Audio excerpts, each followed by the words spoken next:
আমরা অনেক সময় বলি যে বিভিন্ন রাজনৈতিক কর্মকাণ্ডকে ঘিরে দেখা যায় বিভিন্ন ধরনের গুজব ছড়াতে, কিন্তু ঈদকে ঘিরেও বেশ কিছু গুজব কিন্তু দেখা গেছে, ঈদ যাত্রাকে ঘিরে দেখা গেছে।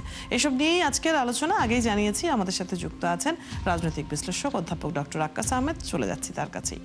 স্বাগত জানাচ্ছি আপনাকে একাত্তরে। যেমনটি বলছিলাম যে আমরা অনেক সময় দেখি কোনো বড় একটা ঘটনা ঘটেছে কিংবা রাজনৈতিক কোনো ইভেন্ট সামনে আছে, এরকম সময়গুলোতে কিছু গুজব ছড়ায় এবং সেটার পেছনে নানা ধরনের প্রোপাগান্ডা থাকতেই পারে, সেটা একটা রাজনৈতিক ষড়যন্ত্রের অংশ হতে পারে। কিন্তু ঈদের মতো একটা আনন্দের ব্যাপার, যেখানে মানুষজন লম্বা ছুটি পেয়েছে, পরিবারের সাথে ঈদ করতে যাচ্ছে, সেখানেও কিন্তু নানা ধরনের গুজব আমরা দেখতে পাচ্ছি। সেখানে লোক ঠকানোর একটা ব্যাপার, যেটা ফোন নাম্বার চাওয়া হচ্ছে, এখানে একটা ধরে নেওয়া যায় যে লোক ঠকানোর একটা ব্যাপার আছে। এর বাইরে আর কি কারণ থাকতে পারে, আপনার কাছে কি মনে হয়? ধন্যবাদ একাত্তর টিভির দর্শক শ্রোতা সংশ্লিষ্ট সবাইকে। আসলে এটা হচ্ছে সম্পূর্ণ রাজনীতি। এই অর্থে রাজনীতিক যে আমরা জানি যে বাংলাদেশ জাতীয়তাবাদী বিএনপি একটি জনপ্রিয় দল এবং জনগণের ম্যান্ডেট নিয়ে 2/3 সংখ্যাগরিষ্ঠতা অর্জন করেছে এবং সরকার গঠন করেছে এবং খুব সুন্দরভাবে সরকার পরিচালনা করছে। এবং যারা সরকারের ক্যাবিনেটে আছে তারা অনেকেই দক্ষ, যোগ্য, এবং যারা এমপি নির্বাচিত হয়ে এসছেন তারাও যোগ্য এবং দক্ষ। কিন্তু সরকারের এই যে ভাবমূর্তি, রাজনৈতিক স্থিতিশীলতা, গণতান্ত্রিক সংহতিকরণ, গণতান্ত্রিক প্রাতিষ্ঠানিকরণ, রাজনৈতিক উন্নয়ন, অর্থনৈতিক উন্নয়ন, সামগ্রিকভাবে সব দিক থেকে সরকার একটি ভালো জায়গায় আছে। সেই যে ইমেজকে ক্ষুণ্ণ করার জন্য, সরকারের জনপ্রিয়তাকে নষ্ট করার জন্য বিরোধী দল এবং যে নিষিদ্ধ ঘোষিত রাজনৈতিক দল তাদের একটি রাজনৈতিক প্রোপাগান্ডা, একটা মিথ্যা ন্যারেটিভ তৈরি করে সামাজিক যোগাযোগ মাধ্যমে দেওয়া হচ্ছে এবং সেটাকে ভিত্তি করে জনমনে বিভ্রান্তি সৃষ্টি করা হচ্ছে। সেই অর্থে আমি বলবো যে এটা সম্পূর্ণ রাজনৈতিক উদ্দেশ্য প্রণোদিত এবং মানুষকে বিভ্রান্ত করবার জন্য, রাজনৈতিক স্থিতিশীলতা নষ্ট করবার জন্য, অর্থনৈতিক উন্নয়ন এবং সমৃদ্ধিকে নষ্ট করবার জন্য একটি রাজনৈতিক ষড়যন্ত্র। সে অর্থে বলতে গেলে এখন সেগুলো হচ্ছে দেশের যে সামনে যে এখন যেহেতু ঈদ, আগামীকাল ঈদ, সেই ঈদকে সামনে রেখে মানুষ কিন্তু অনেকেই ছুটিতে আছেন, অনেকেই তাদের কর্মসংস্থান থেকে তারা নিজের বাড়িতে বা গ্রামে সংশ্লিষ্ট জায়গায় তারা গেছেন এবং মানুষ এখন কিন্তু মানুষ কিন্তু মুক্ত। কাজে এই সময়টাতে মানুষকে বিভ্রান্ত করবার জন্য, মানুষকে বিপদগামী করবার জন্য, সরকার বিমুখ করবার জন্য, সরকারকে অজনপ্রিয় করবার জন্য এগুলো রাজনৈতিক ষড়যন্ত্র। এর বাইরে কোনো কিছু না, আমি বলবো এর বাইরে কোনো কিছু না। কাজেই এটা হচ্ছে কি সরকারকে দোষী সাব্যস্ত করবার জন্য সম্পূর্ণ একটি রাজনৈতিক ষড়যন্ত্র বলে আমি মনে করি।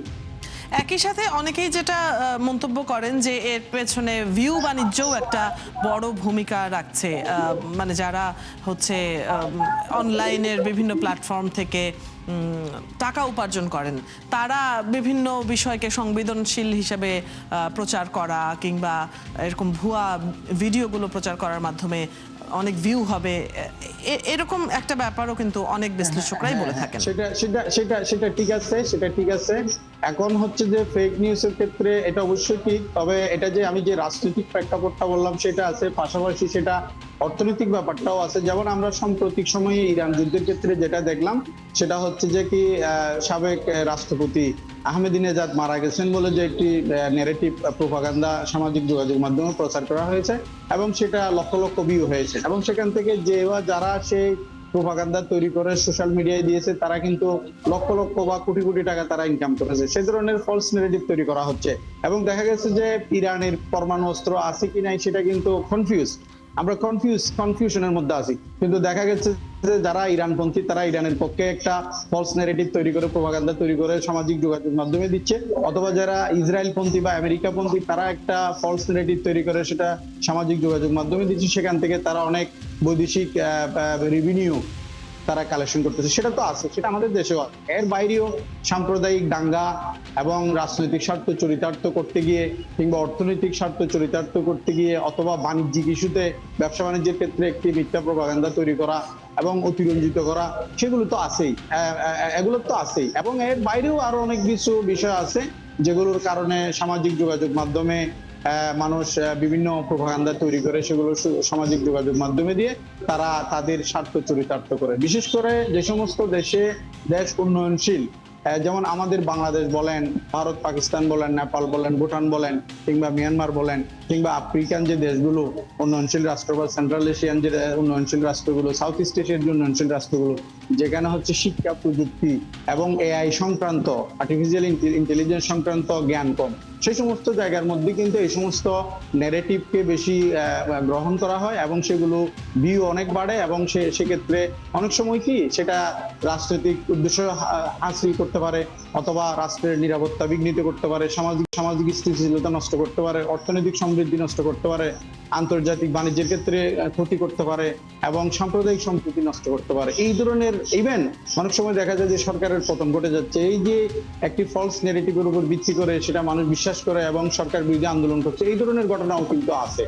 কাজেই এটার একটা বহুমাত্রিক একটা উদ্দেশ্য এবং বহুমাত্রিক একটি কারণ। সেটা হচ্ছে কি, এই যে বিশেষ করে যেটা আমি বললাম যে রাজনৈতিক উদ্দেশ্যটা হচ্ছে মূলত, এবং আর্থিক যে কারণটা বলেছেন সেটাই কিন্তু মূলত কারণ, ভিউ বাড়ানো এবং সেটা রেভিনিউ কালেকশন বাড়ানো, সেটাই কিন্তু মূল কারণ।